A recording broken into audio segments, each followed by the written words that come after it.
The 12th chapter of Bhagavad Gita. तो आज इसी चैप्टर के ऊपर हम चर्चा करने वाले हैं और पर्टिकुलरली जो श्लोका नंबर 13 है, 13 से लेके 20 तक भगवान कृष्ण ने उत्तम भक्त के लक्षण बताए हैं कि who is a good devotee और भक्त के हमारे क्या लक्षण होने चाहिए। तो भगवान कृष्ण बोलते कि ऐसे ऐसे लक्षण अगर रहेंगे तो वो मेरा प्रिय भक्त है। तो उसके ऊपर ये भी हम चर्चा करने वाले हैं। तो ये जो श्लोक है, अद्वेष्टा सर्वभूतानां मैत्र करुण एव च निर्ममो निरहंकार समदुःख सुखक्षमी। तो अर्थ मराठी और हिंदी जैसी है। अद्वेष्टा, हमने किसी के प्रति द्वेष की भावना नहीं रखनी चाहिए। तो भगवान बोलते फिर दूसरा अगर हम श्लोक देखेंगे तो उसके आखिरी में देखते हैं सच में प्रिय, ऐसा अगर भक्त रहता है तो मेरा प्रिय है। तो अभी हमारा मन इतना सीधा नहीं रहता कि हमने उसे कुछ बता दिया और उसने सुन लिया। So there are two methods. मैंने कुछ भी, इवन बच्चे को भी अगर ट्रेन करना है और खुद को भी ट्रेन करना है तो you can't suppress it, okay. और सप्रेशन कभी भी अच्छा नहीं रहता। तो there are two methods. One, कि ये अगर हम करते हैं तो हमारे क्या क्या फायदे होते हैं, तो जितनी बड़ी लिस्ट उसको हम बताएंगे उतना माइंड विल गेट कन्विंस्ड। और अगर ये करने से ये नुकसान होता है तो इसलिए नहीं करना चाहिए, वो भी जितनी बड़ी लिस्ट उसको हम बताएंगे तो माइंड बोलेगा अरे सचमुच में नहीं करना चाहिए, ओके। तो and it is easy for us also. तो हम बच्चे को भी इसी ढंग से बताते हैं तो बड़ा अच्छा होता है।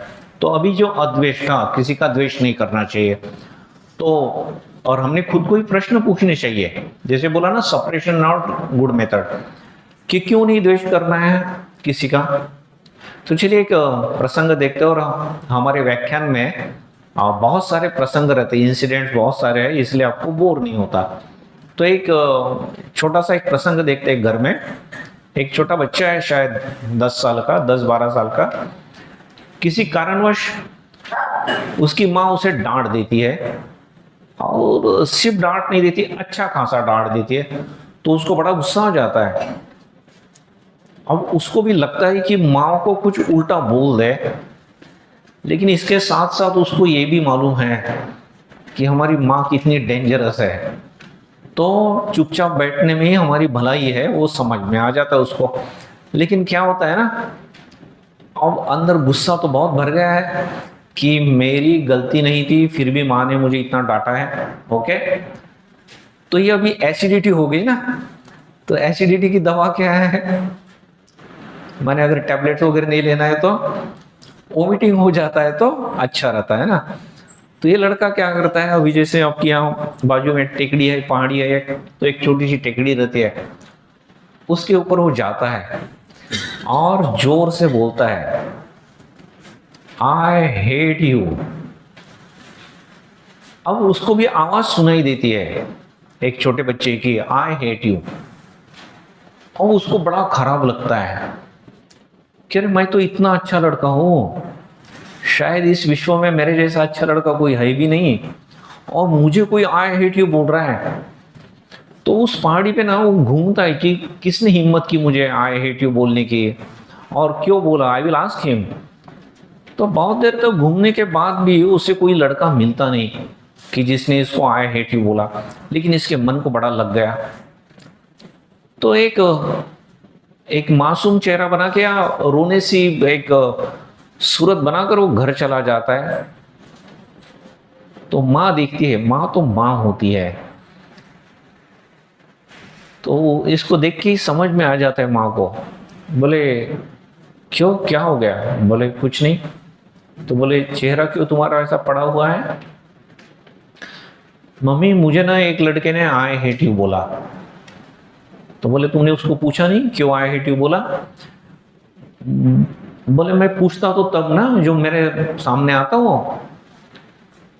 तो बोले मैंने उसको बहुत ढूंढा, तो मिला ही नहीं। तो मम्मी बोलती ढूंढा, कहाँ ढूंढा? तो बोले उस पहाड़ी पे। तो बोले पहाड़ी पे किस लिए गए थे तुम? बोले ऐसा ही। और बोले तुमने उस लड़के को कुछ भी नहीं बोला था? बोले ना।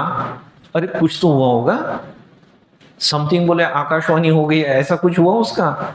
नहीं। बोले मैंने बोला था। बोले कुछ क्या बोला था तुमने? मैंने ऐसा ही बोला था, बोले आई हेट यू। सिर्फ मम्मी तो होशियार रही, उसको समझ में आया आई हेट यू किसके लिए था, है ना। इसकी जो एसिडिटी थी वो बाहर निकालने के लिए, वो मम्मी के लिए था आई हेट यू। तो मम्मी का दिमाग भी तब तक तो शांत हो चुका था। तो फिर बोलते देखो बेटा कोई बात नहीं, मुझे लगता है उस लड़के को मैं पहचानती हूँ, और तुम जितना बोल रहे हो ना उतना वो खराब नहीं है वो लड़का। बोले क्या मम्मी, मैंने उसको कुछ भी बोला नहीं, फिर भी आप उसकी साइड ले रही हो, उतना खराब नहीं है, आपने देखा भी नहीं। बोले सुनो सुनो, एक बार तुम उस पहाड़ी पे फिर से जाओ और बोले जोर से बोलना आई लव यू। बोले फिर क्या होगा? देखो तो बोले वो लड़का क्या बोलता है। अगर उसने आई लव यू तुमको बोला ना, तो बोले मैं तुमको एक आइसक्रीम दूंगी। बोले मम्मी जी वो आई हेट यू बोलेगा, बड़ा बदमाश लड़का है वो। अगर उसने आई हेट यू बोला ना तुमको, तो बोले मैं तुमको 2 आइसक्रीम दूंगी। बेट लग गई अपनी। तो ये बोल रहा है विन विन पोजीशन है, मुझे लॉस तो कुछ होने वाला नहीं है। तो वो जाता है और साशंक मन से जोर से बोलता है आई लव यू। तो सचमुच में उस लड़की की आवाज सुनाई देती उसको, आई लव यू। और ये बोले यार मम्मी तो बराबर बोल रही थी, ये लड़का उतना बराबर पागल या दुष्ट नहीं है। तो उसने और उसको खोजने की कोशिश की, तो वो लड़का तो नहीं मिलता, लेकिन फिर से एक बार जोर से बोलता आई लव यू। तो वो लड़का भी फिर से बोलता है आई लव यू। और इसको बड़ा अच्छा लगता है कि अरे कोई मुझे बोल रहा है I love you, so I am a good boy it means. तो घर आता है खुशी खुशी माँ को बोलता है। तो माँ तो उसका चेहरा देखी पहचान जाते हैं। क्या? बोले मैंने जैसा बोला था वैसा ही हुआ ना। बोले हाँ मम्मी आपने तो देखा नहीं उस लड़के को, लेकिन आपका गेस बराबर था, वो लड़का इतना खराब नहीं है, उसने 2 बार मुझे आई लव यू बोला। तो बोले अच्छा चलो आइसक्रीम तो तुमको मिल गया अभी। अब कौन लड़का था वहां? कोई नहीं था। और ये तो छोटा बच्चा, उसको समझ में नहीं आ रहा था, लेकिन उसका ही को उसको सुनाई दे रहा था। और स्वामी विवेकानंद भी ये बात बोलते हैं कि जो भी आप कुछ कृति करते हैं या जो भी आप विचार भी छोड़ते हैं, तो आपके पास कंपाउंड इंटरेस्ट के साथ वापस आते हैं। अभी हमने सोचना है कि जब हम किसी का द्वेष करते हैं बहुत, तो भाई उसका कितना नुकसान होने वाला है मालूम नहीं है, लेकिन हमारे पास वही फीलिंग आने ही वाले है। हम एक आदमी का द्वेष कर रहे हैं और कितने लोग हमारा द्वेष करने वाले हैं। सो वेरी कॉमन, और so this is the bitter fact. तो इसलिए अभी हमने सोचना है, मन को हमने पूछना है कि भाई द्वेष करके क्या मिलेगा हमको। ओके। दूसरी एक बात, अब इसका मतलब ये नहीं है कि कोई आपके साथ अन्याय अत्याचार करे, मारपीट करे, फिर भी हम अहिंसावादी है, हम कुछ नहीं करेंगे, ऐसा भी नहीं है। तो ये जो द्वेष नहीं करना है, ये हमारा मेंटल फीलिंग होना चाहिए। Okay, mentally we should be free from this, but if needed so we'll have to take some action also, strong action also। कि कोई लड़का किसी लड़की के साथ कोई बदतमीजी कर रहा है, तो ठीक है उसको समझाना पड़ेगा। अब कौन सी भाषा में वो समझता है उसके ऊपर भी डिपेंड है। शायद उसको एक जोर से थप्पड़ भी मारना पड़ेगा, उससे भी अगर नहीं होता, शायद वो डंडे की भाषा समझता है तो डंडे का भी इस्तेमाल करना पड़ेगा, उससे भी आगे वो भी करना पड़ेगा। इसलिए हमारे जो राम है, कृष्ण है, उन्होंने ऐसा नहीं बोला है कि भाई एक गाल पे थप्पड़ मारा तो दूसरा गाल सामने करेंगे। न राम ने बोला है। रावण को ऐसा बोला था क्या, अरे सीता क्यों, हमारे यहाँ तो उर्मिला भी है, उसको भी लेके जाओ? नहीं। या कृष्ण ने अर्जुन को भी नहीं बोला। अर्जुन तो बोल रहा था कि मैं भिक्षा पात्र लेके भिक्षा मांगूंगा, युद्ध नहीं करूंगा। लेकिन कृष्ण ने क्या बोला, जो हम सभ्य समाज में भी जो शब्द का प्रयोग नहीं करते उस शब्द का प्रयोग किया भगवान कृष्ण ने। नपुंसक उसको बोला, क्लैब्यम मास्मगम पार्थ नहीं तत्वयु प्रपद्यते क्षुद्रम हृदय दौर्बल्यम त्यक्त्वा उत्तिष्ठ परंतप। ये तुम्हें शोभा नहीं देता। अब तुमको सन्यासी लेना था, भिक्षा मांगनी थी तो 5-10 साल पहले करना था या 1 साल पहले करना था, अब नहीं। अब तुम्हारा जो कर्तव्य है, जो युद्ध करना है, युद्ध करना ही पड़ेगा।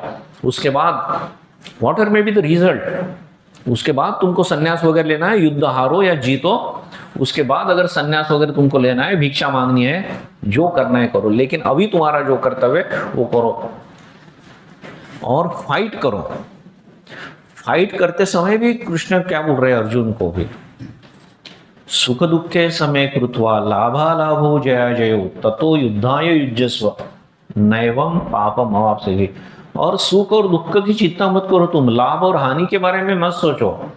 You just focus on your work. So work should become worship. Swami Vivekananda also says work is worship, so you should have that attitude. You don't focus on your fruit, और तब तुम्हें पाप नहीं लगेगा। ओके, अब हम इनका एक बड़ा अच्छा उदाहरण देखते हैं। अमरीश राजा, तो अमरीश राजा के यहाँ एक यज्ञ चल रहा है और बहुत दिन से चल रहा है, और आज वो यज्ञ खत्म होने वाला है। तो उसी समय उनके यहाँ दुर्वासा ऋषि आते हैं उनके 200-300 शिष्यों के साथ। तो अमरीश राजा भगवान विष्णु के बहुत बड़े भक्त है और बहुत नम्र है, राजा है,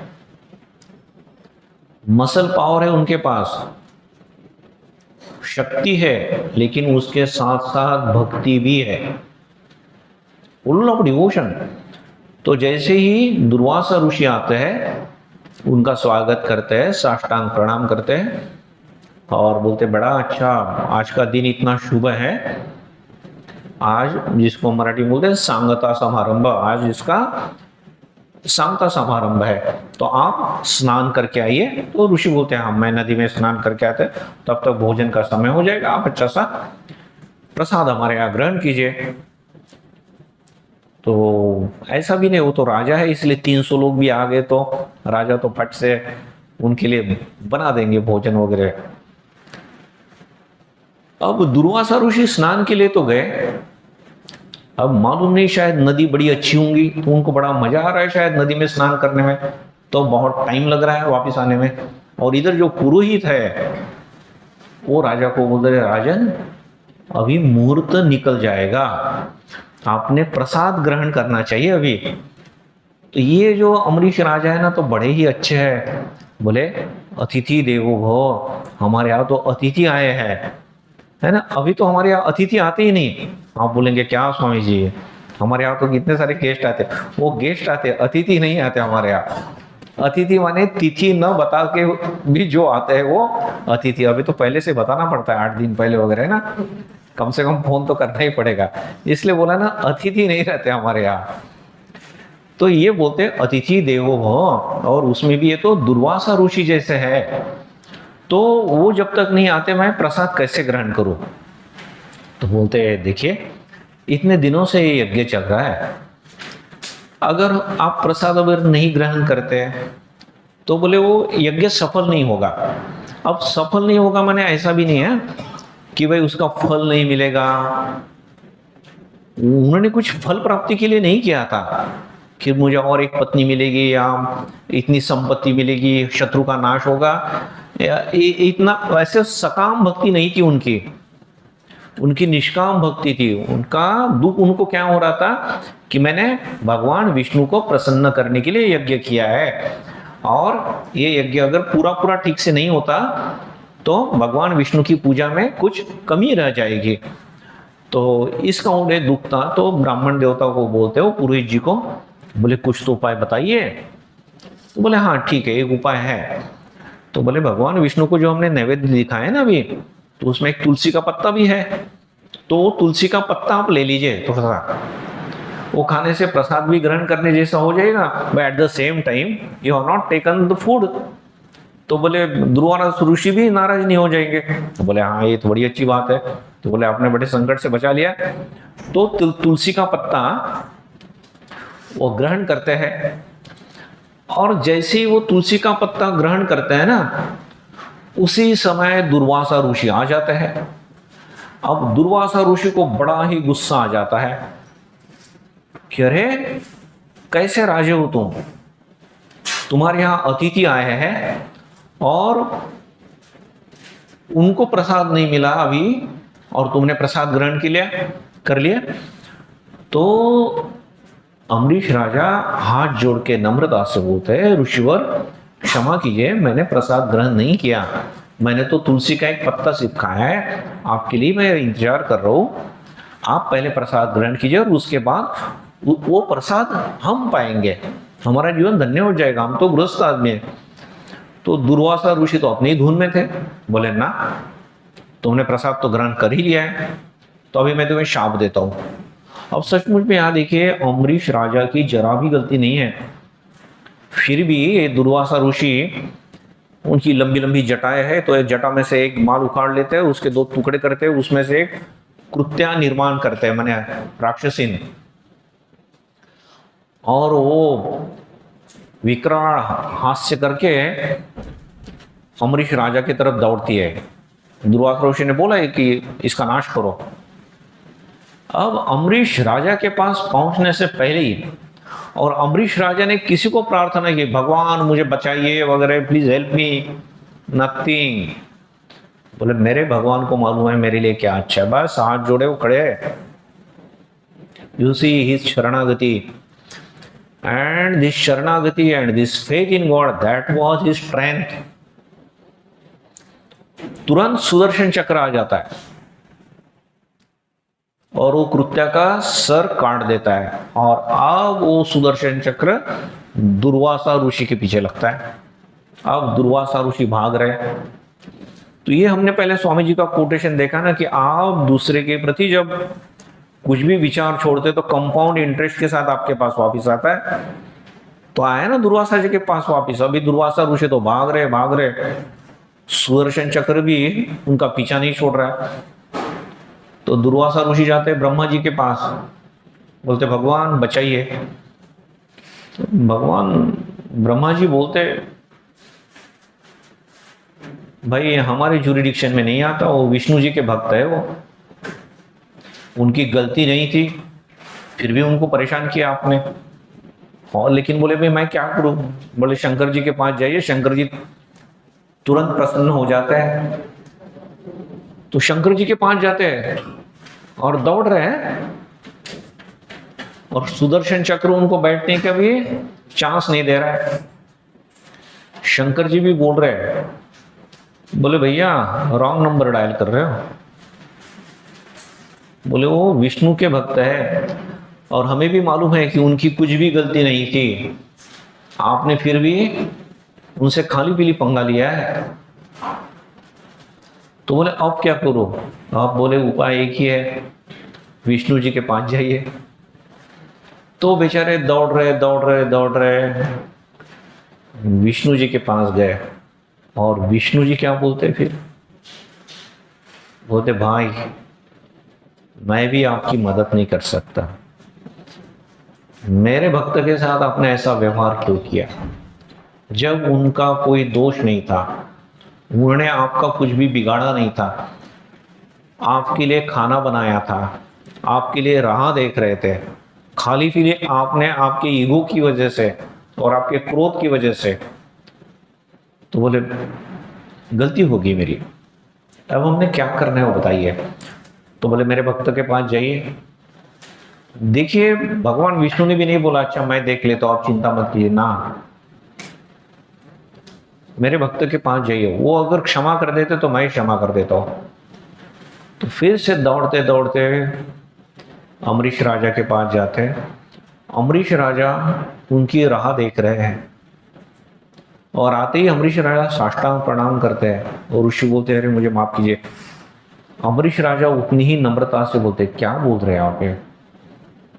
बोले आप हमें क्षमा मांग रहे, आप ऋषिवर हैं, आप हमें आशीर्वाद दीजिए। तो ऋषि बोलते नहीं, लेकिन गलती हमारी थी। बोलते ठीक है, जो भी है थोड़ी बहुत हो गई होगी, लेकिन हम गृहस्थ है, हम आपके बालक सदृश है, आप हमें आशीर्वाद दीजिए। अब देखिए अम्बरीश राजा के पास उनका पूरा हक था दुर्वासा ऋषि के ऊपर नाराज होने का, and Durvasa Rishi deserve all sort of this punishment. लेकिन फिर भी अम्बरीश राजा की नम्रता देखिए, और इसीलिए भगवान विष्णु उनके ऊपर कृपा कर रहे हैं। हमारे पास अगर भगवान हम लोग का मालूम है क्या होता है, थोड़ा अगर हमें कोई डांटता है या कुछ कुछ गड़बड़ होती है ना, इमीडिएटली क्या करते हैं हम, लाओ रे जरा तात्यांना फोन लाओ रे, भाऊना फोन लाओ। आप भाऊ माने कोई पंचायत का ऐसा एक सड़क छाप लीडर वगैरह रहता है और ज्यादा कुछ नहीं रहता। फिर भी हमारा भगवान के ऊपर विश्वास कम है, फट से हम अपना पावर दिखाना चाहते हैं, और फिर कितना बदले की भावना ये वगैरह तो छोड़ ही दीजिए।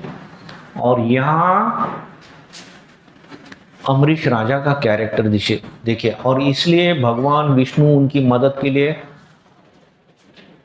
बिना बोले ही सुदर्शन चक्र वगैरह भेज रहे हैं। और हम तो हमारे भाऊ न तात्या कितना भी फोन करो, उनको भी समझ में आ जाता है कि ये किस मुसीबत में पड़ गया है। फिर देखते हैं कि स्विच ऑफ आ रहा है फोन, फिर हम बोलते हैं हमने उनके लिए इतना किया था, है ना। तो इसलिए ये प्रसंग क्यों बताया कि हम जब इसके ऊपर मेडिटेशन करते हैं तो पता चलता है कि हमारा व्यवहार कैसे होना चाहिए। दूसरा एक प्रसंग देखते हैं, महाभारत में एक बहुत अच्छा प्रसंग आता है। एक गौतमी नाम की स्त्री है, उसे पति नहीं है, एक छोटा बच्चा है 10 साल का वगैरह, 8 साल का 10 साल का। और गौतमी बहुत अच्छी भक्त है, अच्छा जप ध्यान करती है, रोज साधन भजन करती है, धार्मिक किताबें रोज पढ़ती है, उसके ऊपर चिंतन भी करती है, और लोगों को यहाँ काम करती है, और ईमानदारी से काम करती है। जितना पैसा उसे मिलता है उससे थोड़ा ज्यादा ही काम करती है। एक दिन किसी आदमी के यहाँ बगीचे में काम कर रही है, और वो बच्चा भी खेल रहा है। सडनली एक सांप आता है वहां बहुत बड़ा, इसको तो मालूम ही नहीं गौतमी को, और वो सांप उस बच्चे को काट लेता है। तो जोर से चीखता है वो बच्चा, और मां दौड़ के उसके पास जाती है। तो सांप तो वहां से भाग रहा है, तो वो भी देखती है इतना बड़ा 6-7 फुट का काला काला सांप, और बस बच्चा ऑन स्पॉट मर जाता है। अब ये गौतमी जो है उसका तो विलाप हम अभी जस्ट है ना, कहानी समझ के मत सुनना। आप अगर गौतमी के जगह अगर आप होते, हम होते, तो कैसा फील करते, थोड़ी देर के लिए फील करके देखिए कि आपको भी कोई नहीं है, आपका एक बच्चा ही था, और वो भी अभी उसकी मृत्यु हो गई है, और इस सांप की वजह से। ओके, तो इतना विलाप कर रही है ना वो, लोग भी वहां इकट्ठा हो जाते।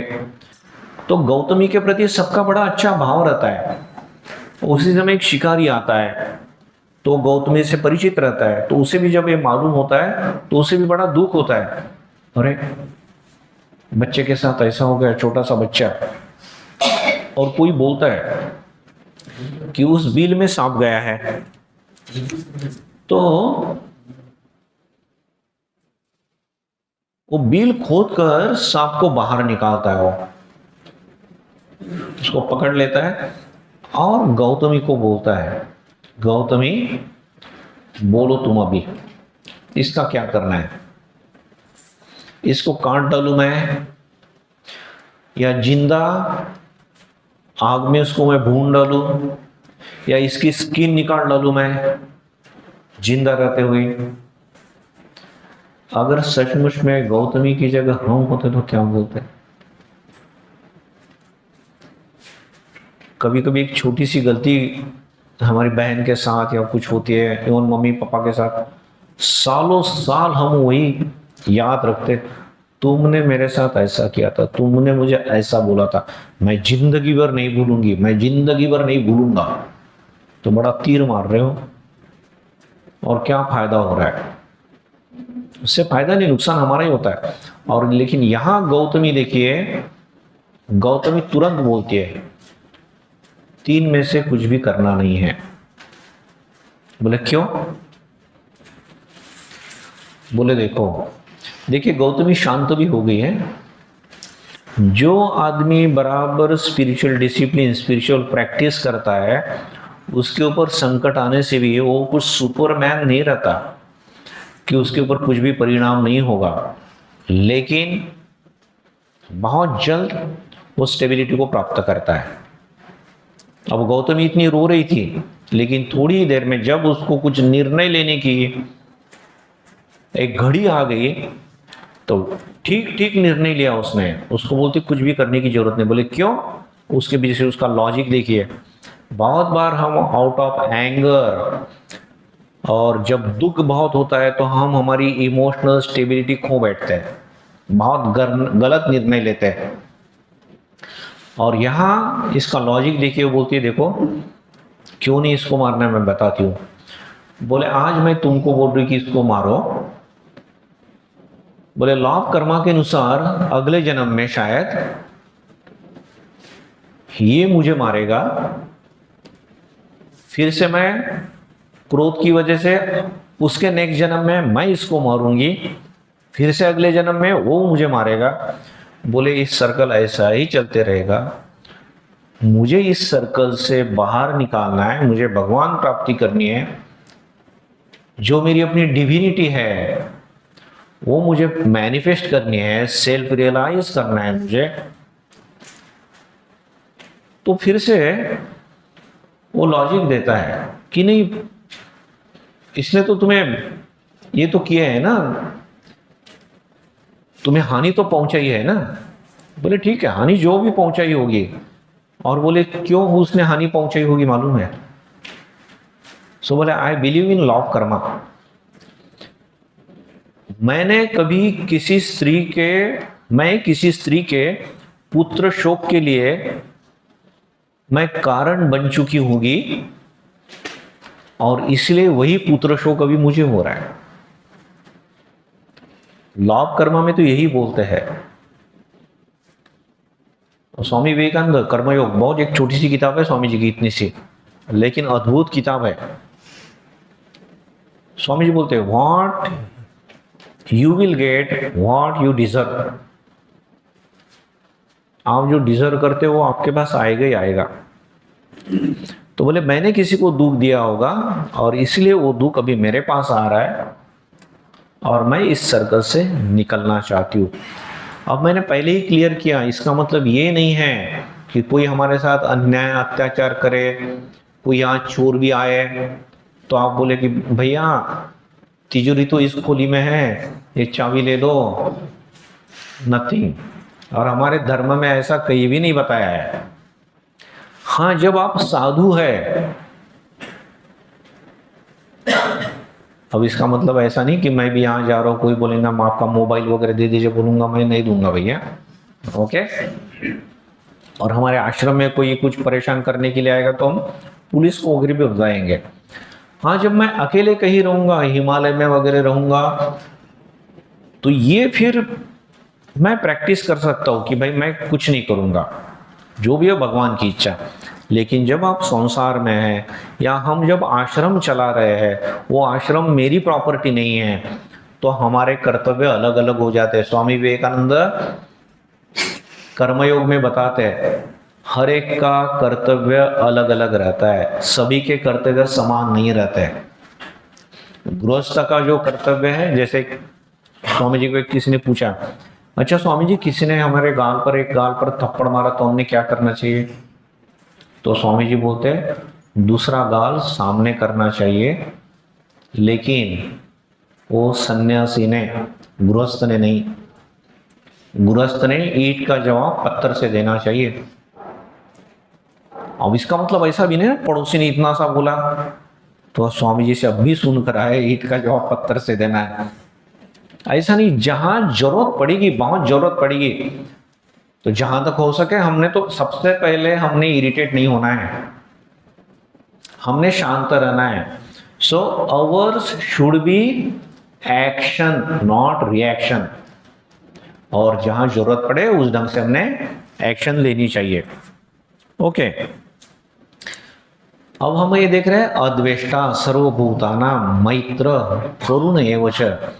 तो अगर हम भगवान के प्रिय होना चाहते हैं तो हमारे मन में मैत्री की भावना चाहिए, हमारे मन में करुणा चाहिए।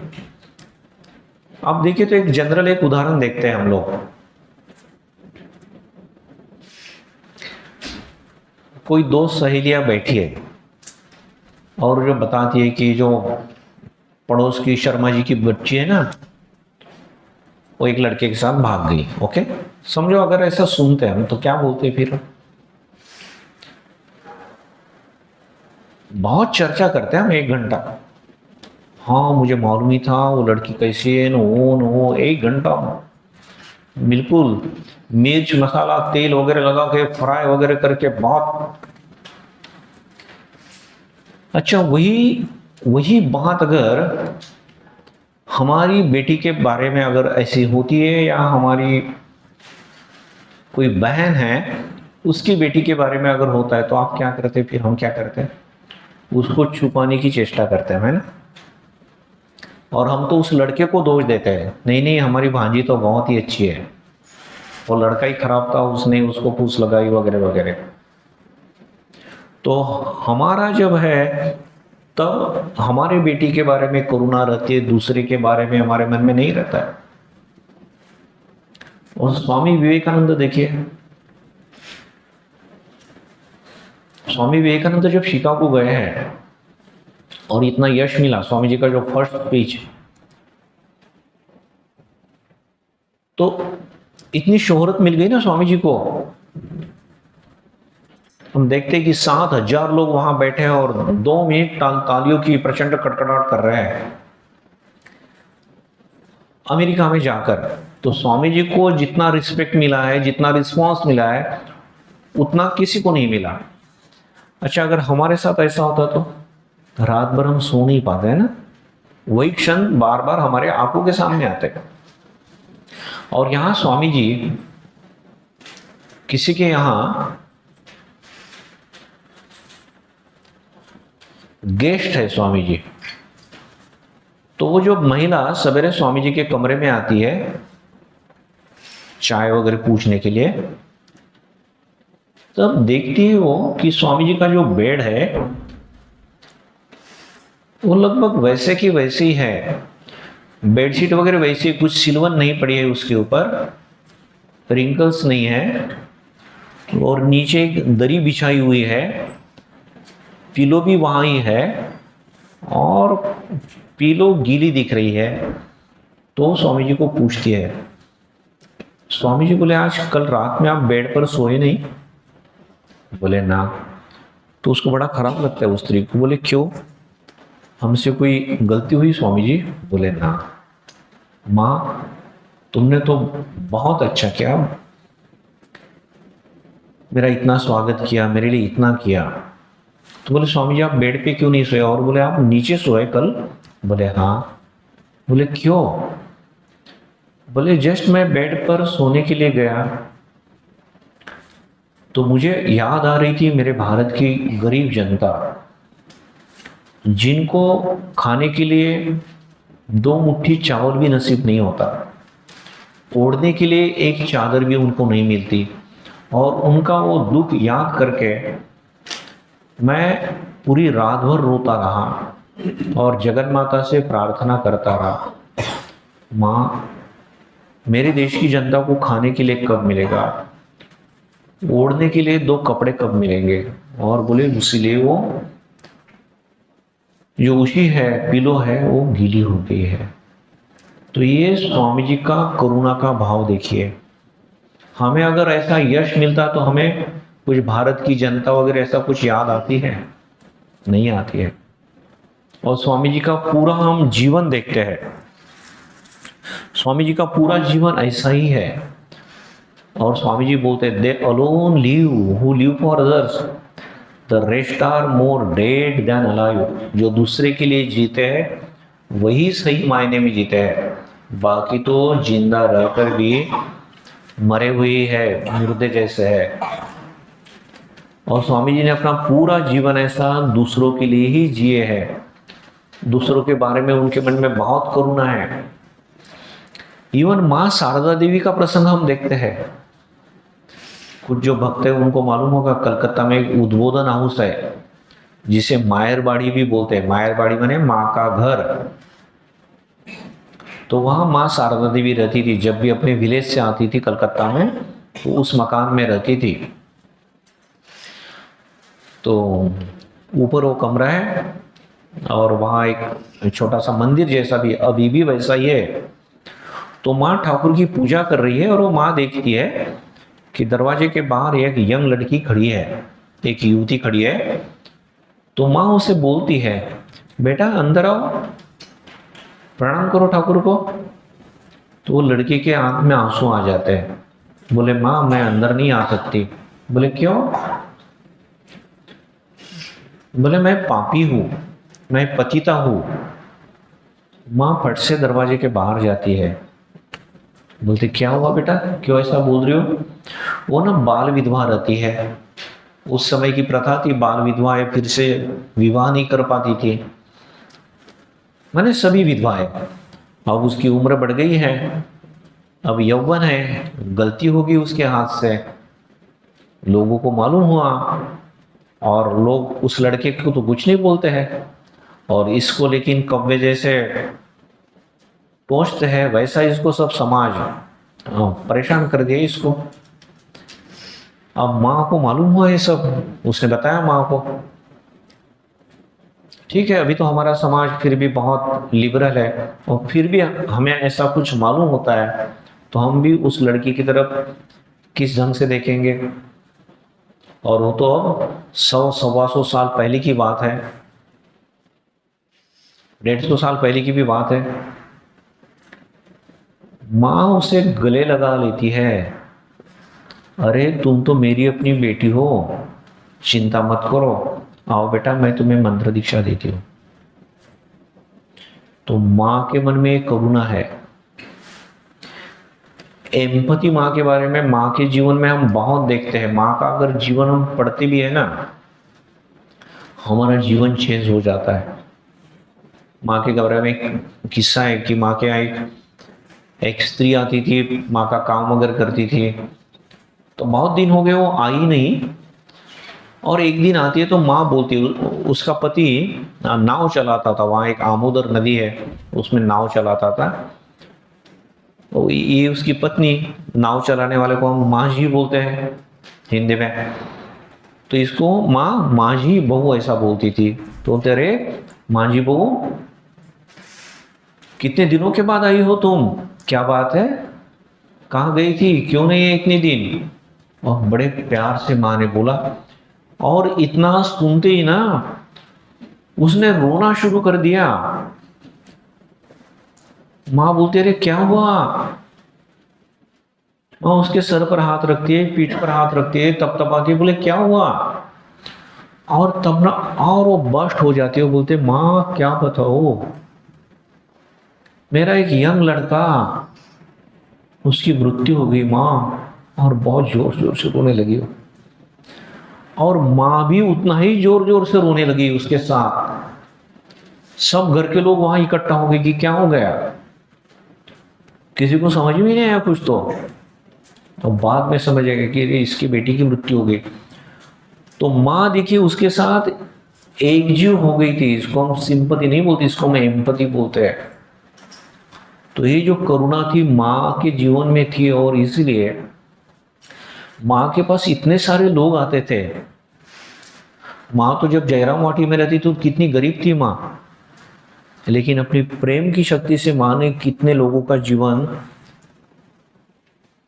बदल दिया है। श्री राम कृष्ण के बारे में एक प्रसंग देखते हैं हम। श्री राम कृष्ण के जब आखिरी दिन चल रहे थे तब एक डॉक्टर सरकार, कलकत्ते के बड़े प्रसिद्ध डॉक्टर थे, वो श्री राम कृष्ण की ट्रीटमेंट करने के लिए आए। वो जानते नहीं थे, वो भगवान को भी नहीं मानते थे।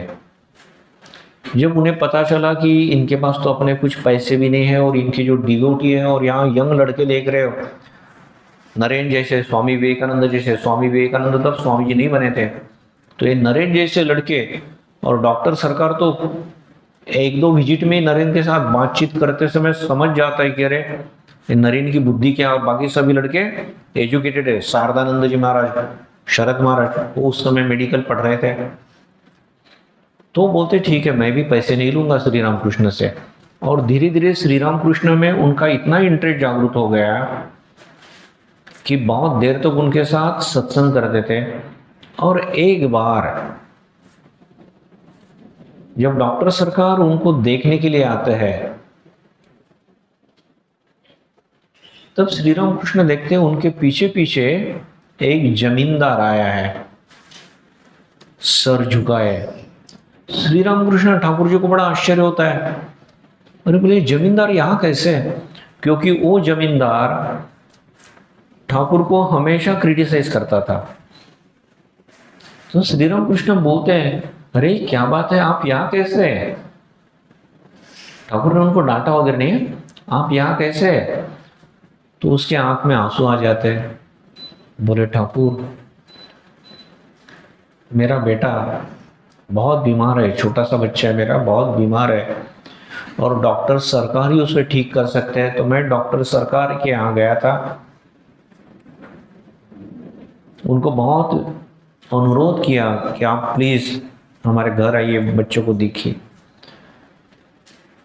तो उन्होंने साफ मना कर दिया। उन्होंने बोला कि ये समय मेरा श्री राम कृष्ण के पास जाने का रहता है, उनकी ट्रीटमेंट का रहता है।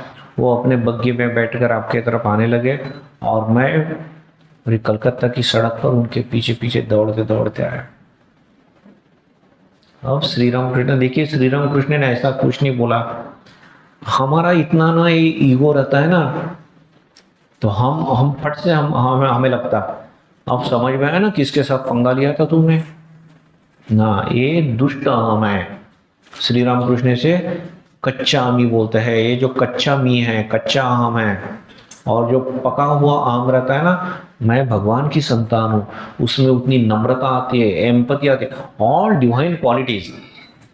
और जो दुष्ट अहम है, कच्चा अहम है, उसमें ऑल डेमोनिक कैरेक्टर्स रहेंगे। तो श्री राम कृष्ण यहाँ डॉक्टर सरकार को बोलते हैं, अरे बोले मेरी इतनी उम्र हो गई, और गले का कैंसर था उनको, तो बोले मुझे इतना कष्ट हो रहा है, दर्द में सह नहीं पाता हूँ।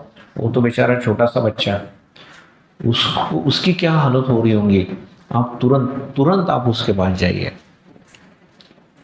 तो दिस इज करुणा। तो इनके जो शिष्य लोग हैं, श्री राम कृष्ण के शिष्य, माता जी के शिष्य, स्वामी जी तो उनके शिष्य थे, स्वामी जी की करुणा हम देखते हैं।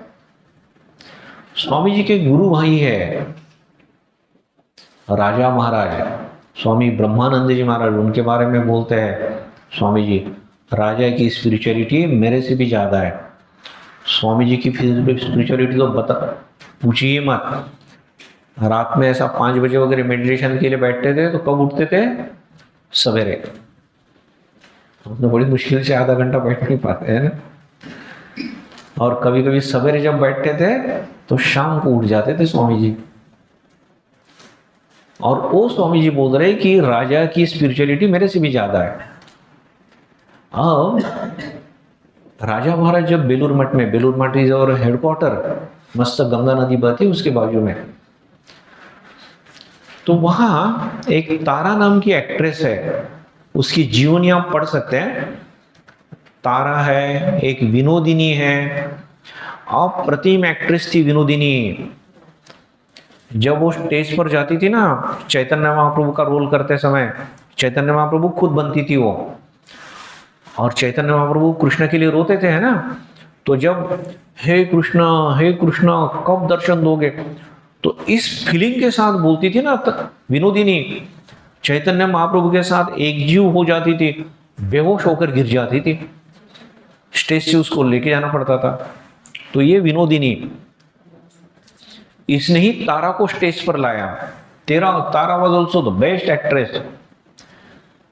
अब उस समय बंगाल की परिस्थिति क्या थी ना, ये जो नाटक में काम करने वाली जो लड़कियां रहती थी, उन्हें कोई भी अच्छी नजर से नहीं देखता था, उनकी शादी नहीं हो सकती थी, उनको किसी के घर में किसी के साथ रहना पड़ता था, जिसे हम शब्द प्रयोग करेंगे रखेल। तो you know the meaning, okay. तो ऑफिशियल पत्नी नहीं है उसकी, तो रखेल के हिसाब से वो रहती थी उनके साथ। हाँ, नाटक से पैसा मिलता था, वो श्रीमंत आदमी, इसलिए वो घर और गहने वगैरह सब रहते थे उनके पास। तो ये जो तारा थी, ऐसे उसका जीवन था। तो पैसा तो इतना मिल रहा था, ज्वेलरी वगैरह इतनी है, लेकिन उसके कुछ अच्छे संस्कार थे, तो ये सब पैसे में उसे शांति नहीं मिल रही थी। तो तीर्थ क्षेत्र में इधर उधर जाती थी, फिर भी शांति नहीं मिल रही। तो उस समय एक ऐसी प्रथा हो गई थी, Girish Chandra Ghosh was the best actor director of this नाटक कंपनी, और उनकी वजह से विनोदिनी वगैरह श्री राम कृष्ण के सानिध्य में आई। और तब बंगाल में एक ट्रेडिशन हो गया था कि हर एक थिएटर में श्री राम कृष्ण का फोटो रहेगा ही रहेगा। तो ये तारा को भी मालूम था फिर श्री राम कृष्ण के बारे में। श्री राम कृष्ण तो तब चले गए थे, तो बेलूर मठ में आती थी राजा महाराज के पास। राजा महाराज बहुत कम बोलते थे, लेकिन somehow Tara got his grace we can say।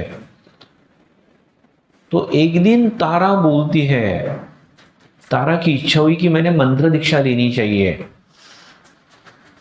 मंत्र दीक्षा लेनी मैंने कुछ सन्यासी बनने की जरूरत नहीं है, मंत्र दीक्षा आप भी ले सकते हैं। इसमें हमारे बहुत सारे भक्त बैठे, उनकी मंत्र दीक्षा हुई है, घर में अपना जप करते हैं और अपना गृहस्थ का काम करते हैं। तो तारा की इच्छा हुई, तो तारा ने राजा महाराज के जो सेवक महाराज थे उनको बताया कि महाराज मुझे राजा महाराज से मंत्र दीक्षा लेनी है। तो अब उस समय ना ऐसा सोचते हैं, मैंने अभी भी ऐसा बोलते हैं कि जब हम मंत्र दीक्षा लेते हैं तो शिष्य के बहुत सारे पाप गुरु के शरीर में प्रवेश कर जाते हैं। और तारा वगैरह तो इनका तो समाज में कोई भी स्थान नहीं था, इनको पापी ही समझते थे लोग। तो शिष्य भी वैसे ही थे, इसी सोच के। तो बोलते ना, आपकी मंत्र दीक्षा नहीं हो सकती। वो अपने गुरु के प्रति बहुत आदर करते थे, भाई इसकी वजह से मेरे गुरु का शरीर खराब ना हो, उनकी तबीयत खराब ना हो। तारा को बड़ा दुख होता है। लेकिन वो जाने के बाद राजा महाराज को पता चला कि तारा को मंत्र दीक्षा लेनी थी, शिष्य ने ना बोल दिया, सेवक ने ना बोल दिया। तारा के पास मैसेज भेजते कि बेटा तारा, मैं तुम्हें मंत्र दीक्षा दूंगा, इस दिन आओ तुम। तारा को बहुत आनंद होता है, तारा उस दिन जाती है। तुम्हारे बोलते जाओ बेटा गंगा में स्नान करके आ जाओ। गंगा नदी में स्नान करके आने के बाद राजा महाराज उसे मंत्र दीक्षा देते हैं और बोलते हैं बेटा तारा, अभी तुम्हारी मंत्र दीक्षा हुई है, तुम मेरी शिष्या हो, मैं तुम्हारा गुरु हूं।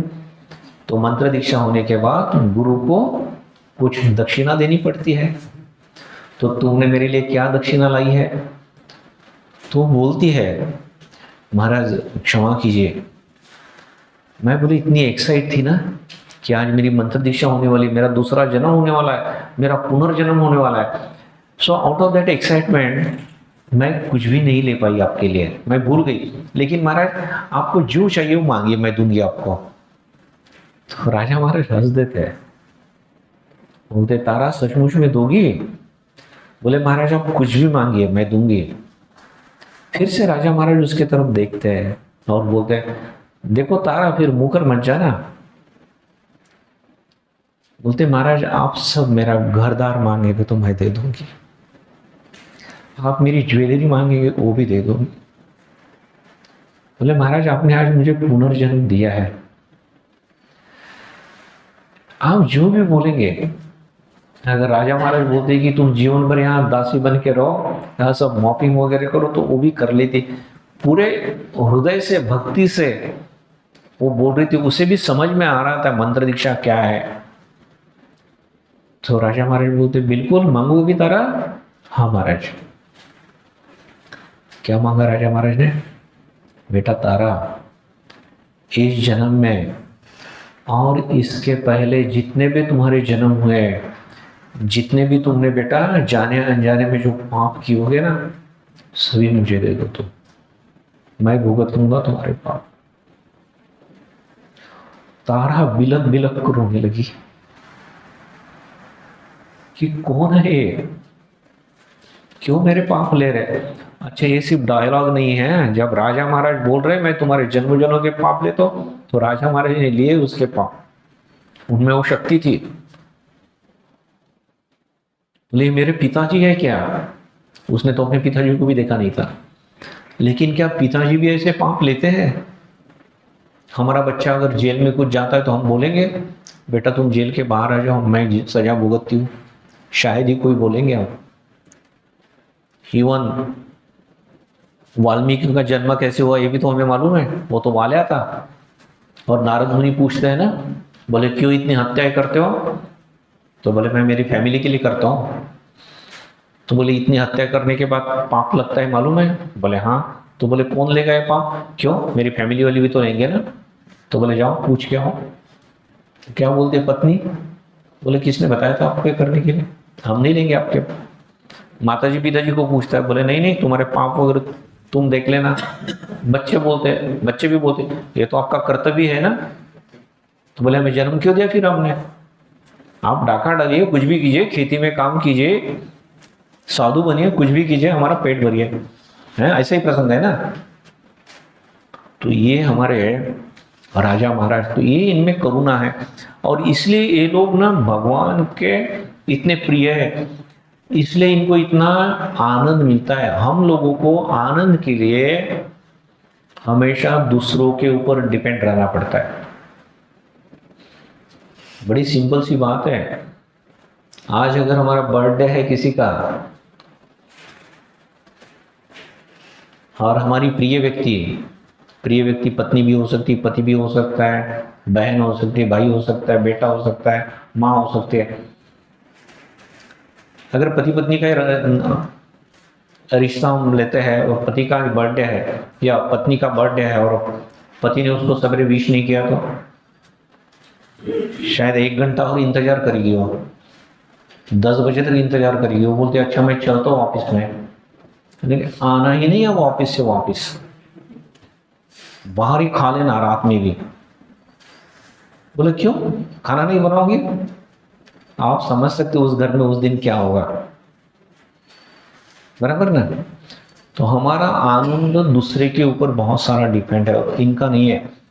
स्वामी जी के बारे में देखते हैं। स्वामी जी देखिए इतने वर्ल्ड फेमस हो गए, स्वामी जी इतने बुद्धिमान थे, अगर वो चाहते तो करोड़ों रुपए कमा सकते थे स्वामी जी। एक इतनी बड़ी किताब स्वामी जी एक दिन में पढ़ सकते थे स्वामी जी, और उसमें से कुछ भी पूछो। ऐसे कितने सारे प्रसंग है स्वामी जी के जीवन में। उनको फोटोग्राफिक मेमोरी बोलते थे स्वामी जी की। तो ये स्वामी जी कितने सारे पैसे कमा सकते थे, लेकिन वो दूसरों के लिए ही जिए। एक प्रसंग है, स्वामी जी रोम गए थे, उनके कुछ शिष्य तब तक बन गए थे, तो अपने शिष्यों के साथ जब जा रहे हैं तो स्वामी जी जब बातें करते थे तो उसमें पूरा वो भूल जाते थे उस बातों में। तो अपने शिष्यों के साथ बातें कर रहे, जा रहे, चल रहे, और बहुत फास्ट चलते थे स्वामी जी। तो उनके शिष्य बोल रहे कि एरिया में गए तो स्वामी जी के शिष्य बोल रहे स्वामी जी रुकिए रुकिए रुकिए। तो स्वामी जी तो अपने ही धुन में जो भी बातें कर रहे उसके साथ एक रूप एकजीव हो गए। तो Swami ji was not on this earth, तो उन्हें पता ही नहीं चल रहा था कि हमारे शिष्य कुछ बोल रहे हैं। और ऐसा स्वामी जी बोलते बोलते बोलते सीधी सड़क थी, एक जगह जब जाते हैं तब स्वामी जी को पता चलता है कि हम यहाँ कहाँ है। तो it was a red light area. वहाँ कुछ हाफ नेकेड लड़कियाँ खड़ी है, छोटे छोटे कपड़े पहन के, और स्वामी जी तो इतने सुंदर थे देखने में, हट्टे कट्टे थे।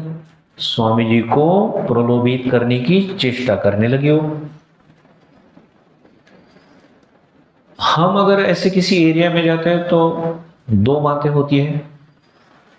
एक तो हमारा मन विचलित हो जाता है किसी भी पुरुष का, या दूसरा हम उनकी घृणा करते हैं, ऐसा दिखाते हैं कि हम बड़े पवित्र हैं, हम कितने पवित्र हैं अंदर हमें खुद को ही मालूम रहता है, लेकिन उनके प्रति बड़ी घृणा की भावना हम व्यक्त करते हैं।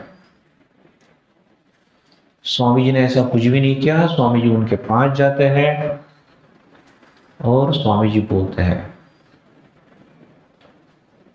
बाह्य सौंदर्य को ही इन्होंने अपना सब कुछ समझ लिया है, अंदर हृदय के अंदर कुछ और एक दिव्य सौंदर्य रहता है, इनका ये कुछ पता ही नहीं है। और इसलिए इनकी बेचारियों की हालत तो देखो। और ऐसा करके स्वामी जी के आंख में पानी आ जाता है, अश्रु आ जाता है। You see the power of this morality और स्पिरिचुअलिटी, रियल स्पिरिचुअलिटी। मैं रिचुअल वगैरह नहीं बोल रहा हूं। फट से उसमें से दो लड़कियां हैं, ऐसा एक उत्तरीय जैसा या जो भी पल्लू है उनके पास, फट से अपने चेहरे को ढक लेती है कि स्वामी जी जैसे इतने पवित्र और हम इतने अशुद्ध, स्वामी जी की नजर हम पे न पड़े, या हमारी दुष्ट नजर स्वामी जी पे न पड़े। और दूसरी दो लड़कियां थोड़ा सा हिम्मत करके स्वामी जी का ऐसा जो उत्तरीय है उसको हल्के से हाथ में लेते, एक चुम्बन लेते हल्का सा, और बोलते, here is the God, here is the profit, here is the profit. तो वो वेश्याएं है, फिर भी स्वामी जी उनके प्रति भी दया की भावना रखते हैं। और स्वामी जी का पूरा अगर हम जीवन देखते हैं तो ऐसा ही है। फिर हम दूसरा शब्द देख रहे हैं, क्या देखा हमने? अद्वेष्टा सर्वभूतानां मैत्र करुणैव च। सभी लोग देखिए, अब्दुल कलाम के बारे में देखिए। अब्दुल कलाम पूरे भारत के मित्र थे। वो अगर इलेक्शन में खड़े होते तो उनको हराना, इंडिविजुअल अगर खड़े होंगे ना, और किसी को बोलो कि बिना पार्टी के, बिना किसी पॉलिटिकल पार्टी से आप अब्दुल कलाम के खिलाफ खड़े हो जाइए, तो अब्दुल कलाम जी को हराना बहुत मुश्किल था, बराबर ना? क्यों? क्योंकि वो दूसरों के लिए जी रहे थे, करुणा थी, सब भारतवासी मेरे भाई है, उनके लिए कुछ मैंने करना है। और इसलिए लोग उनको भर भर कर प्यार दे रहे थे। हमने जो पहला ही कोटेशन स्वामी जी का देखा ना, कि जो भी आप विचार छोड़ते हैं कंपाउंड इंटरेस्ट के साथ आपके पास वापस आते हैं। अब्दुल कलाम हमारे पोरबंदर में, मैं पोरबंदर में था तो 2 बार अब्दुल कलाम हमारे आश्रम में आ चुके हैं।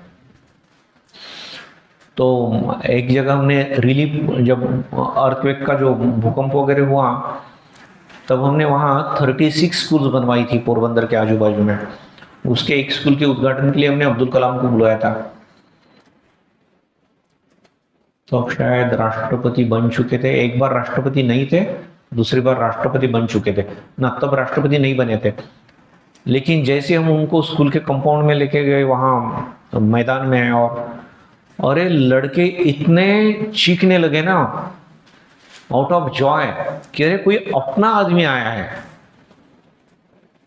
अब्दुल कलाम कुछ हीरो नहीं है, वैसे सेलिब्रिटी नहीं है जैसे टीवी पे हम बाकी सेलिब्रिटी, फिर भी हमारे वो बच्चों के चेहरे के ऊपर उनके लिए जो आनंद, बराबर। तो अभी हम दूसरा शब्द देख रहे हैं, अद्वेष्टा सर्वभूतानां मैत्र करुणैव च निर्ममो। निर्ममो का क्या अर्थ होता है? कि जो मेरा नहीं है ऐसी जिसकी भावना है ना, वो निर्ममो है। और ऐसा जो आदमी रहता है, भगवान बोलते हैं वो मेरा प्रिय है। हम दिन में कितनी बार बोलते हैं ये मेरा है, ये मेरा है, ये मेरा है, मेरा है ना? और उसकी वजह से हमें दुख भी होता है। एक प्रसंग है कि एक शेठ जी है, उन्होंने एक बहुत बड़ी प्रॉपर्टी खरीद के रखी है। इन्वेस्ट करते हैं हम कहीं के, हम गोवा में भी देखते हैं कि हम वो घर यूज नहीं कर रहे लेकिन इन्वेस्ट करके रखा है, बहुत बड़ा बंगला है। वो अलीबाग पनवेल के तरफ वगैरह हम देखते हैं वैसे ही, मालवन के तरफ देखते हैं हम वैसे ही। तो एक शेठ जी का ऐसे बहुत बड़ा बंगला था। तो एक दिन कोई दौड़ के आता है, बोले शेठ जी बड़ा दुखद समाचार है। बोले क्या हो गया है? बोले हमारा वो जो पनवेल वाला बंगला है ना, कुछ कोटि रुपए उसकी कीमत थी, बोले वो जलकर राख हो गया। और यो रामा, ये शेठ जी ना इतना रोने लगे, हार्ट अटैक आना ही बाकी रहा सिर्फ उनको। ऐसे 15 मिनट हुए और एक आदमी और दौड़ के आता है, बोले शेठ जी रुकिए। बोले बड़ी अच्छी खबर है। अरे बोले क्या अच्छी खबर? पूरा बंगला जलकर खाक हो गया। अरे बोले वही तो अच्छी खबर। बोले अरे मूर्ख, बोले ये क्या अच्छी खबर हुई? बोले मैं बताता हूँ, रुकिए। ये जो हमारा बंगला है ना, तो मोटे जी भाऊ साहब बनी इनका जो बड़ा लड़का, बोले उन्होंने 4 दिन पहले ही वो बंगला ना बेच दिया था। वो अभी अपना नहीं था वो बंगला, वो दूसरे का था। और शेठ जी तो नाचने लगे। अरे अभी 5 मिनट पहले तुम रो रहे थे, बंगला तो अभी भी जला हुआ ही है ना। लेकिन अभी नाचने लगे और इतने कंजूस थे, फिर भी उन्होंने एक 500 रुपए की नोट निकाल के बोले अरे जाओ मिठाई लेके आओ। क्या हो गया? अच्छा, जब तक मिठाई आई तब तक और एक तीसरा आदमी दौड़ के आता है। बोले स्वामी जी, सर शेठ जी बड़ी दुख की बात है। अरे बोले कुछ भी दुख की बात नहीं। बोले मुझे सब मालूम है। तो उस आदमी को भी आश्चर्य लगा, और इनका बंगला जल गया है, ये तो स्थितप्रज्ञ जैसा व्यवहार कर रहे हैं। बोले आपका बंगला जल गया मालूम है ना आपको? बोले हाँ सब मालूम है। तो बोले आपको कुछ भी दुख नहीं हो रहा है फिर? अरे बोले बड़े लड़के ने ना वो बेच दिया था 4 दिन पहले ही। अरे बोले सेठ जी वही तो मैं बताने के लिए आया हूँ, जो 4 दिन पहले बेच दिया था ना, दूसरे ही दिन वो डील कैंसिल हो गई। वो बंगला अभी भी हमारा ही था। फिर से सेठ जी रो रहे। क्या प्रॉब्लम हो गया? बंगला तो जला हुआ ही है, जब मेरा है तब बड़ा दुख हो रहा है,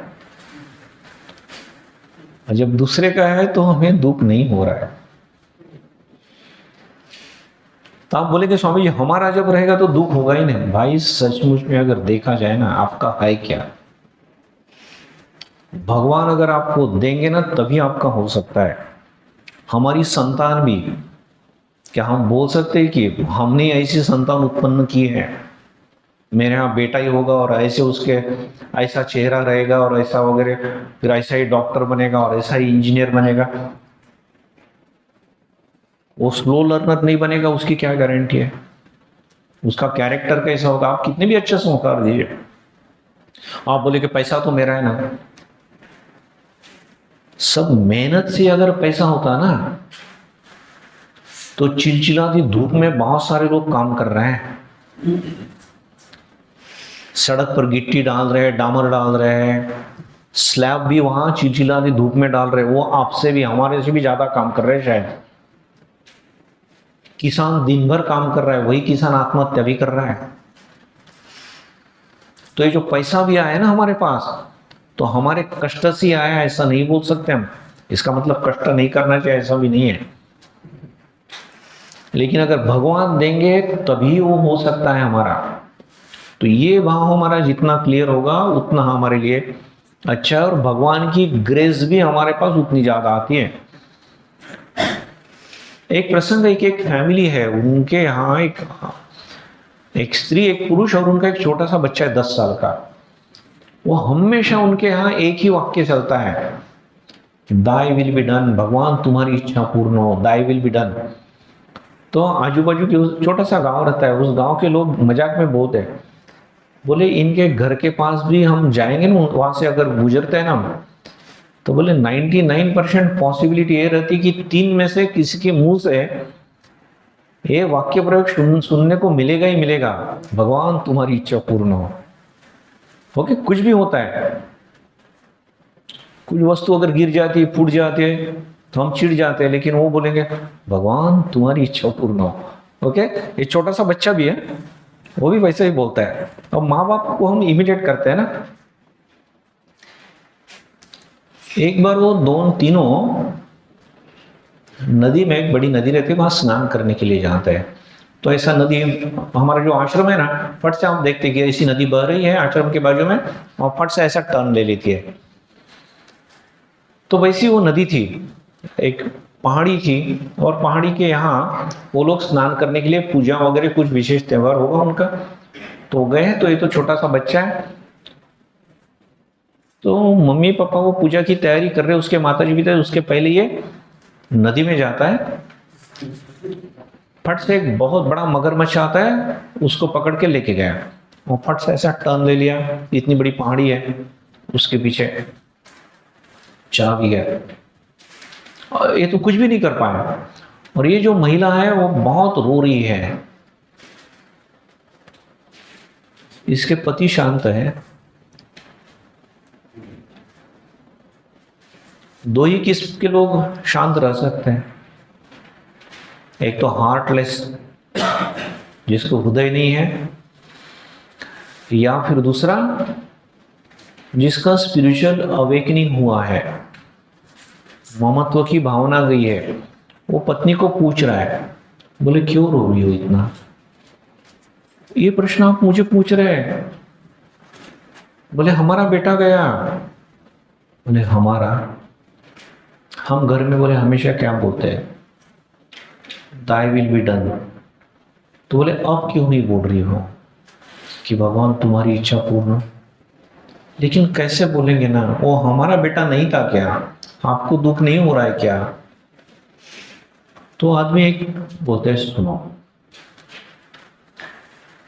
कोई एक जमींदार आदमी है, उसकी बड़ी खेती है, और उसके यहाँ बगीचा में काम करने वाला एक आदमी है, माली है। तो बोले बहुत सारे पौधे लगाता है, वहां खाद डालता है, गमले हैं बड़े बड़े, इलेक्ट्रिसिटी निकाल के पानी देता है। तो बोले अब मुझे बताओ, वो जमीन किसकी है? बोले जमींदार की। वो गमले किसके हैं? जमींदार के। खाद किसकी है? जमींदार के पैसे की। वो बिजली पानी किसका है? बोले जमींदार का। और ये जब मेहनत कर रहा है, उसके बाद उसे बहुत अच्छे अच्छे फूल आए, और वो बोलता है ये फूल मेरे हैं। वो माली जब बोलता है फूल मेरे हैं, तो तुम बोले उसको क्या बोलोगी? वो तो बोले चोर हो गया ना फिर। बोले क्यों? वो तो बोले सभी जमींदार का है। तो बोले तुम भी अभी ऐसे ही नहीं बोल रही हो क्या? वो बेटा भी किसका था? उसने ही दिया था ना। देखिए मैंने पहले ही बोला था कि जो स्पिरिचुअल डिसिप्लिन जिनका होता है, जो रोज प्रैक्टिस करते हैं, उन्हें दुख नहीं होता ऐसा नहीं है, लेकिन they will not get carried away, they will not get disturb. थोड़ी देर में संभल जाते हैं वो। ये स्त्री भी संभल गई है तुरंत। बोले हाँ ठीक है, आपका भगवान ने दिया था, भगवान लेके गए, उसका अच्छा ही होगा। ये भी उसका अच्छा ही होगा, मृत्यु के बाद भी उसका अच्छा ही होगा। You see, this is also spiritual power. मृत्यु के बाद भी उसका अच्छा ही होगा, जहां भी रहेगा, चाहे उसका दूसरा बर्थ होगा तो भी अच्छा होगा, या डायरेक्ट भगवान के पास रहेगा तो भी अच्छा होगा। उसके लिए भी मुझे रोने की जरूरत नहीं। लेकिन बोले उसकी याद यहाँ बहुत आएगी, हम यहाँ नहीं रहेंगे, गांव छोड़ देंगे। बोले चलो। जाते जाते एक सांप इस आदमी को काट लेता है। कुछ नहीं बोलती, भगवान तुम्हारी इच्छा पूर्ण हो गया। पति के प्रति प्रेम नहीं, ऐसा नहीं है। ठीक है, भगवान ने दिया था, इतने दिन मेरे साथ था, लेके गया, भगवान के थे, बच्चा भी मेरा भगवान का था, पति भी भगवान के थे। I am just trustee, I am serving them. तो ये जब भाव रहता है, तब हमारे जीवन में जो मैनिफेस्टेशन ऑफ डिविनिटी है वो होती है। हमारे निर्णय भी फिर बहुत बराबर होते हैं, और अगर नहीं होते, हम धृतराष्ट्र के बारे में बोलते हैं। गीता का पहला ही अध्याय, पहला ही श्लोक देखिए, क्या बोलते धृतराष्ट्र? धर्म क्षेत्रे कुरुक्षेत्रे समवेता युयुत्सवा मामका पांडवाश्चैव किम कुर्वत संजय। मेरे लड़कों ने, मामका माने मेरे, और पांडवा, पंडू के पुत्रों ने क्या किया? पंडू के पुत्र तो इनके ही पुत्र थे ना, त्याच्याच भावाची मुलं होती ती सगळी, तर ती पण यांचीच मुलं होती। पण नो, मामका, और ये मामका की वजह से उनका प्रॉब्लम हुआ। दुर्योधन ने कितनी कितनी गलतियां की है उसको मालूम था, लेकिन वो मेरा लड़का है इसलिए उसके सभी अपराध माफ। द्रौपदी का जो वस्त्रहरण वगैरह हुआ, कोई अगर दूसरा करता उनके राज्य में तो सजाए मौत देते उनको, लेकिन दुर्योधन मेरा है। और इसलिए इतनी बड़ी गलतियों के ऊपर से गलतियां करते गए वो लोग, और उनका खामजा उनको भुगतना पड़ा, पूरा वंश उनका नष्ट हो गया। और अगर हम भगवान को बोलते कि भगवान ये मेरे बेटे, मेरी बच्ची, मेरा बेटा, ये आपका ही है, मैं उनकी सेवा ठीक से करूंगी, मैं उनकी सेवा ठीक से करूंगा, आप उनके तरफ ख्याल रखना, तो भगवान बहुत अच्छी तरह से उनको देखेंगे। स्वामी विवेकानंद के एक गुरु भाई थे, स्वामी तुरानंद जी महाराज। बचपन से हो तो 12 साल के वगैरह थे ना, तब अद्वैत पढ़ते थे सब, 12-14 साल के, और खुद को बोलते थे अहम ब्रह्मास्मि, I am not this body, I am not this mind, I am आत्मा। इतना वो प्रैक्टिस इतना था ना, लगभग कुछ 14-15 साल के थे, तो एक बार गंगा में स्नान करने के लिए गए, सवेरे के 5 वगैरह बजे होंगे, थोड़ा सा अंधेरा ही था। गंगा में स्नान कर रहे तो लोगों ने चिल्लाना शुरू किया, अरे मगरमच्छ मगरमच्छ तुम्हारी तरफ आ रहा है। तुरंत नदी के बाहर आ गए, लेकिन तुरंत बोलते हैं अरे मैं तो दिन भर बोलता हूं अहम ब्रह्मास्मि, I am Atman, I am not this body, I am not this mind. तो बोले फिर अभी डर किसको लगा? तुरंत गंगा में छलांग लगा दी उन्होंने, 15 साल का लड़का। अब हमने ऐसा करना है, मैं ऐसा नहीं बोल रहा हूं, लेकिन ये तुरानंद जी महाराज बहुत जब छोटे थे, शायद 5-6 साल के, तब उनकी पिता की मृत्यु हो रही है।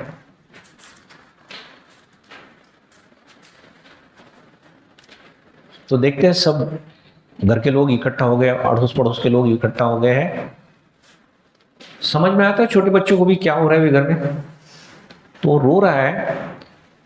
इनका नाम है हरि, बाद में सन्यास होने के बाद तुरानंद।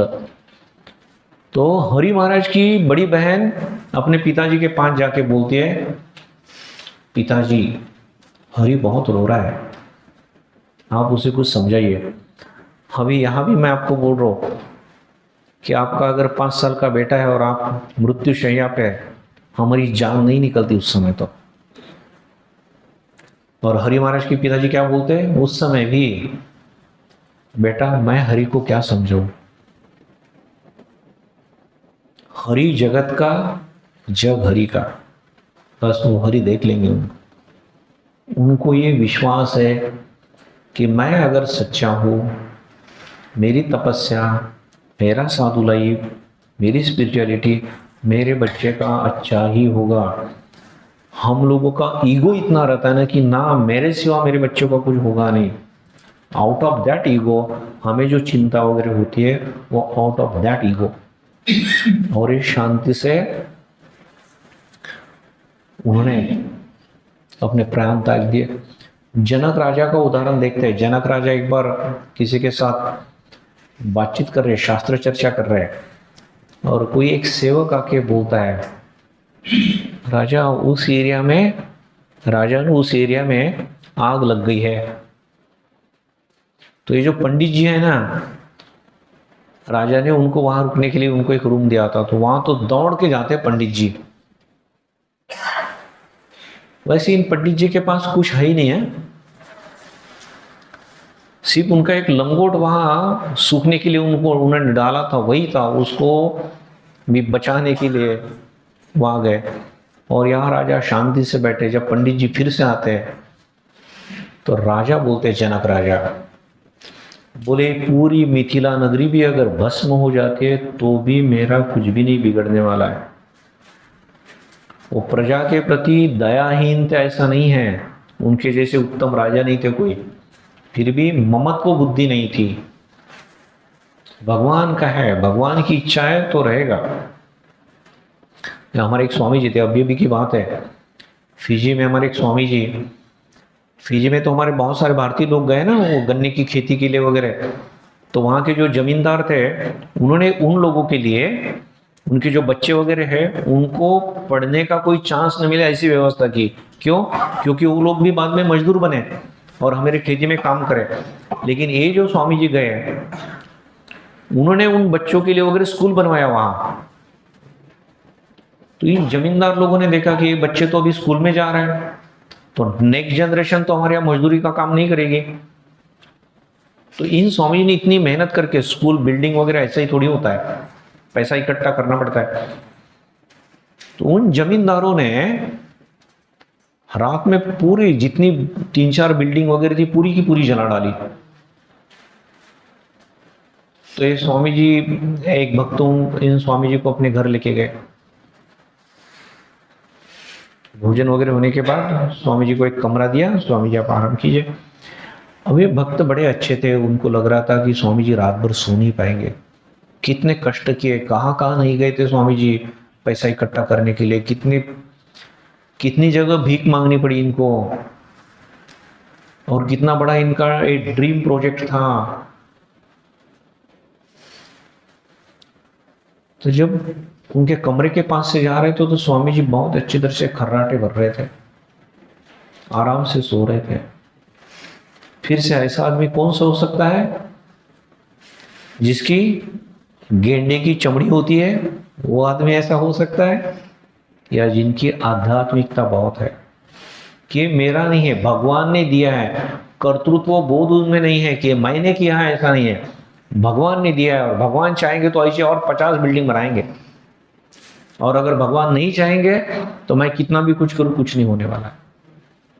तो ये जब भाव है, फिर हम देखते हैं आखिरी के 1-2 शब्द, एक जस्ट 5 मिनट में खत्म करेंगे। निरहंकार, अद्वेष्टा सर्वभूतानां मैत्र करुणैव च निर्ममो निरहंकार, ऐसा बोलते हैं।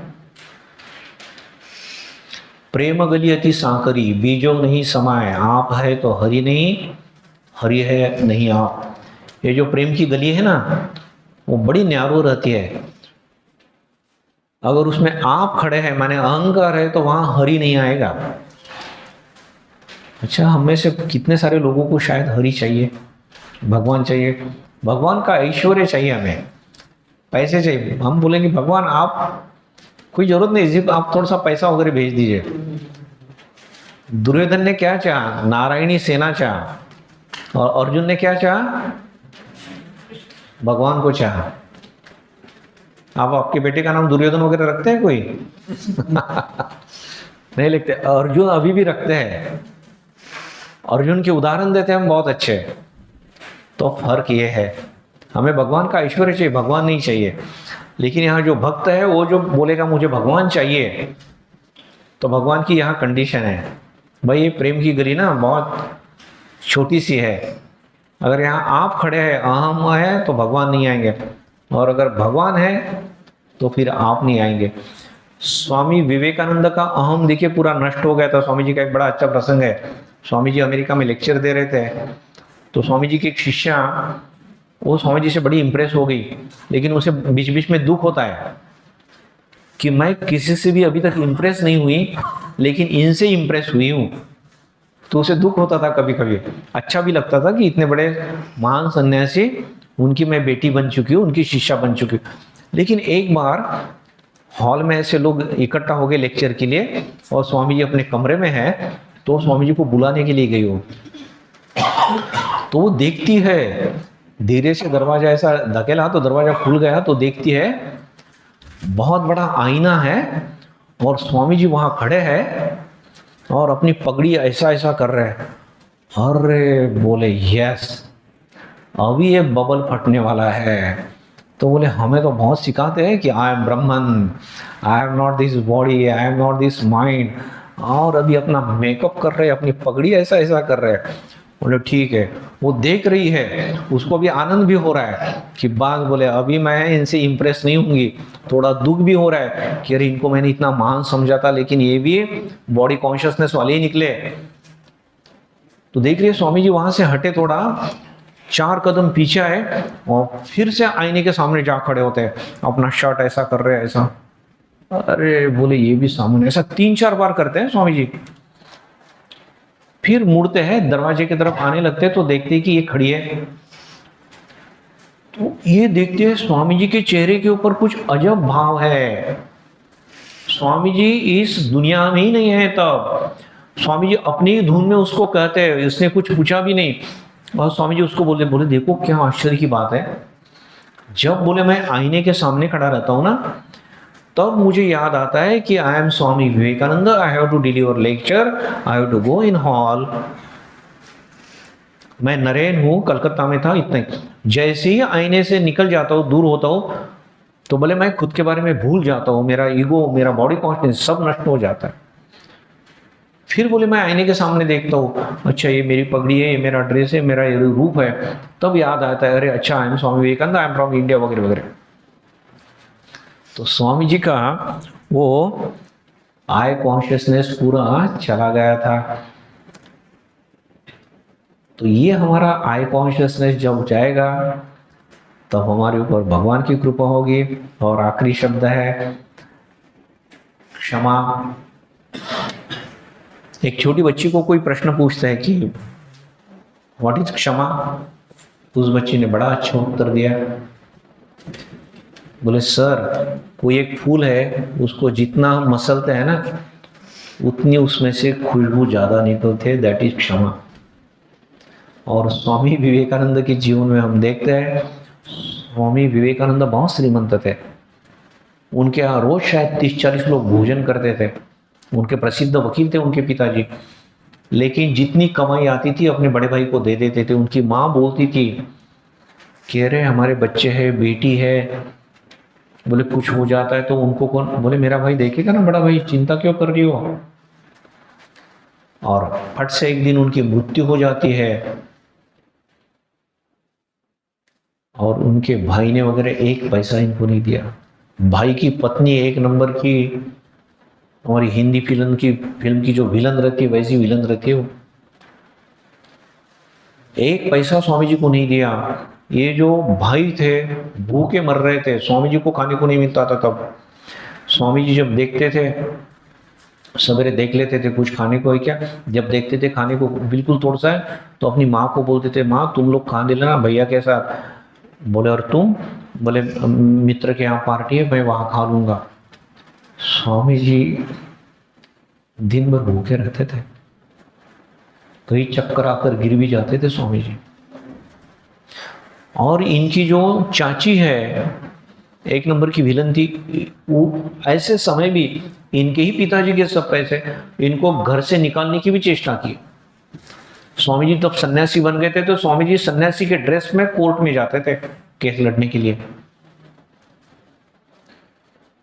अब इतना होने के बाद भी स्वामी जी जब अमेरिका से आते हैं, देखिए तब स्वामी जी की माँ ने एक मन्नत मानी थी कही कि हमारा सब अगर ठीक से हो जाएगा तो मैं यहाँ आऊंगी। तो स्वामी जी स्वामी जी की माँ स्वामी जी को याद दिलाती कि बेटा वहां जाना था ना को। अरे हाँ माँ चलिए हम जाएंगे। अपनी चाची को भी स्वामी जी लेके गए साथ में। ऐसा नहीं सोचा स्वामी जी ने कि मेरी चाची ने मुझे इतना परेशान किया, मेरी माँ को इतना परेशान किया, मेरे भाइयों को खाने को नहीं मिल रहा था, तब इन्होंने घर से निकालने की चेष्टा की। तो स्वामी जी के मन में ये भी क्षमा की भावना थी। तो भगवान से प्रार्थना करेंगे कि इतनी जो डिवाइन क्वालिटी है, इतनी क्वालिटी हमारे में जितनी अधिक आती है, उतनी भगवान की ग्रेस हमारे ऊपर आती है। लौकिक तो मिलता ही है, वो तो बाय प्रोडक्ट है, अलौकिक उससे भी बहुत ज़्यादा मिलता है, तो हम यही रुक जाते हैं। तो आप कभी आश्रम में आइए हमारे, यहाँ पूर्णा के पास आश्रम है और बहुत अच्छी एक्टिविटी भी हम लोग लेते हैं। एक अभी हैंड राइटिंग का क्लास हम ले रहे हैं ऑनलाइन, जिनका हैंड राइटिंग अच्छा नहीं उनको फ्री में हैंड राइटिंग 3 हफ्ते का कोर्स है वो चल रहा है। और ड्राइंग कॉम्पिटिशन हम लोगों ने पिछली बार लिया था, एक स्टेट लेवल एग्जाम भी दी थी स्वामी जी के जीवन पर। ऐसे बहुत सारे प्रोजेक्ट हम लेने वाले हैं, तो आप आ सकते हैं। और हर महीने में एक शिविर भी लेते हैं। तो आप सब लोगों को बहुत बहुत धन्यवाद। और विशेषकर हमारी विदुला जी को, विदुला जी हमेशा आश्रम में आती है and she is very famous there, और everybody yes everybody loves her, respect her, और बोलते विदुला जी हमेशा गुलाब के फूल की तरफ हमेशा प्रसन्न रहती है। तो बोले उनको कभी उदास नहीं देखते हम, और सरल मन की ऐसे। और ये शायद उनको भी मालूम नहीं था कि हम उनके बारे में ऐसा सोचते हैं, तो उनके पीठ पीछे भी हम ऐसी ही बातें करते हैं। और उनकी प्रेम की वजह से ही इतने लोग आए। ये मैंने फोन नहीं किया, एक को भी मैंने फोन नहीं किया, इसमें से कोई एक भी हाथ ऊपर उठा के बोले कि स्वामी जी आपने फोन किया था इसलिए हम आए। मैंने किसी को भी फोन नहीं किया है। सो उनके प्रति जो प्रेम है इसके लिए भी बहुत सारे भक्त आए, और यहाँ के आप लोग तो जस्ट उनके प्रेम के लिए ही आए हैं। तो आप लोगों को भी बहुत बहुत धन्यवाद, और आप सब लोगों के लिए मैं बहुत हृदयपूर्वक प्रार्थना करता हूँ। आपको किसी को भी, अभी शायद समय हमारे पास ज़्यादा नहीं है, तो विदुला जी ने बहुत कुछ अच्छा मेनू रखा है, तो वी कैन एंजॉय दैट। कभी किसी को आपको प्रश्न पूछने हैं तो मेरा नंबर भी इनसे ले सकते हैं। मैं कॉलेज में भी जाता हूँ तो मेरा नंबर देते तो लड़कों को लड़कियों को, तो इंक्लूडिंग सुसाइड वगैरह सब फोन आते हैं।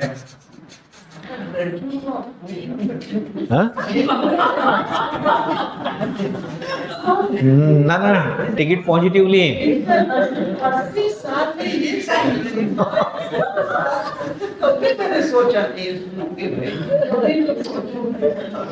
अरे उनके बहुत अच्छे फोन मुझे आते हैं, आप चिंता मत कीजिए। ना उनकी इतने सारे हमारे बच्चों के प्रॉब्लम रहते हैं ना, कॉलेज के लड़के लड़कियों के। कभी मैंने उसके ऊपर भी कुछ चर्चा होती तो 1 घंटा निकल जाएगा, ऐसे कितने सारे किस्से हैं। तो भक्त लोग भी, और आपको अगर हमारे ग्रुप में भी ऐड होना है तो भी आप रिक्वेस्ट भेज सकते हैं कि स्वामी जी आप आपके आश्रम के ग्रुप में हमें ऐड कीजिए। तो you will get the updates of our activities, so spiritual activities, social activities, students, parents, all sorts of teachers वगैरह वगैरह। तो okay, thank you very much.